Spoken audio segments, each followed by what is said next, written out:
কি হলো? রেজাল্ট ফোনে এসএমএস করে পাঠিয়ে দিয়েছে। আমার তো ফোনটা ভেঙে দিয়েছে বাবা, সিমটাও নেই। এখন কলেজ খুলে রেজাল্ট জানতে পারবো। কি হবে? এমন একটা হাবভাব করছিস যেন মনে হচ্ছে ফার্স্ট ক্লাস বাঁধা, এমনিও ফেল করবি। তুই কি করে জানলি? শিক্ষামন্ত্রী ফোন করেছিল তো, বললো আপনি 3টে সাবজেক্টে ফেল করেছেন। তার মানে বাকি 3টিতে পাশ করেছি। কি মেয়ে মাইরি তুই! তোর মতো যদি সবাই হতো না, তাহলে সুইসাইড রেটটাই কমে যেত। কে বললো তোকে? বল না বল না বল না প্লিজ।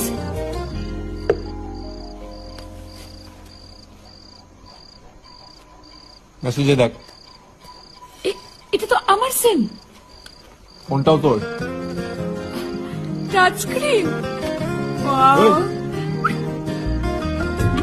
ফোনটা গল্প করার জন্য দিন। হ্যাঁ, সকালবেলা অ্যালার্ম দেবে, উঠে বাড়ির সব কাজ করবে, তাহলেই আমার ফোনের টাকা উঠবে।